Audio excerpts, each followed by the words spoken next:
Hi hello నమస్తే welcome to our channel. తాజాగా చూసుకున్నట్లయితే ఆంధ్రప్రదేశ్ రాష్ట్రంలో ఎన్నికల సమయం దగ్గరవుతున్న క్రమంలో కొత్త పరిణామాలు చోటు చేసుకున్నాయి. ఇందులో వైసీపీలో ఇన్ఛార్జీలను రెండవ అధిష్టానం లిస్టు పూర్తయిన క్రమంలో ఇప్పుడు మూడవ లిస్టు ప్రిపేర్ అయినట్టుగా వార్తలు వస్తున్నాయి. ఇందులో భాగంగా చూసుకున్నట్లయితే శ్రీకాకుళం జిల్లాలో పాతపట్నం నియోజకవర్గానికి చెందిన రెడ్డి శాంతి పేరు గట్టిగా వినిపిస్తుంది.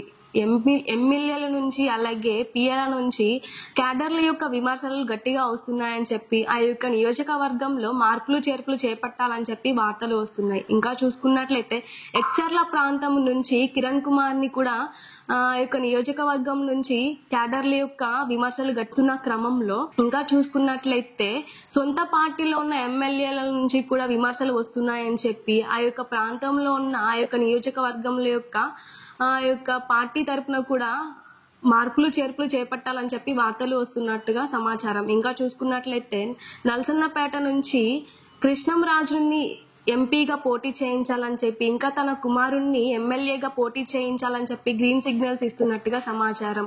మరి జగన్ గారు తీసుకున్న డెసిషన్స్ ఏవైతే ఉన్నాయో అవన్నీ కరెక్ట్ అని మీకు తెలిసినట్లయితే ఎస్ అని లేదంటే నో అని కామెంట్ చేయండి. ఇంకా చూసుకున్నట్లయితే వీళ్ళనే కాదు ఇంకా చాలా నియోజకవర్గాల నుంచి చాలా మందిని మార్పులు చేర్పులు చేపడుతున్నట్టుగా సమాచారం. దాదాపు 23 మందిని మార్పులు చేర్పులు చేస్తున్నట్లుగా జగన్ గారు ఈ యొక్క డెసిషన్స్ తీసుకున్నట్లుగా తెలుస్తుంది. ఇంకా చూసుకున్నట్లయితే ముగ్గురిని టీడీపీ నుంచి ఎమ్మెల్యేలుగా పోటీ చేయించే అవకాశాన్ని కూడా జగన్ గారు ఇస్తున్నట్లుగా సమాచారం వస్తుంది. మరి చూసారు కదా జగన్ గారు తీసుకున్న డెసిషన్స్ ఏవైతే ఉన్నాయో అవన్నీ మరి రానున్న ఎన్నికల సమయంలోనే జగన్ గారు ఈ యొక్క డెసిషన్స్ తీసుకుంటున్నారు. మూడవ లిస్ట్ ని కూడా ఆయన రెడీ చేసేసినట్టుగా మనకి వార్తలు వస్తున్నాయి. మరి ఏదైతే ఉన్నాయో ఈ యొక్క సమాచారం మీకు అందింది కదా, మరి దీని మీద మీ యొక్క ఒపీనియన్ ఏంటో కామెంట్ రూపంలో మాకు తెలపండి. మరి మా వీడియో మీకు నచ్చినట్లయితే లైక్ చేయండి, షేర్ చేయండి, కామెంట్ చేయండి. మరిన్ని వీడియోల కోసం మా ఛానల్ ని సబ్స్క్రైబ్ చేసుకోండి. Thank you.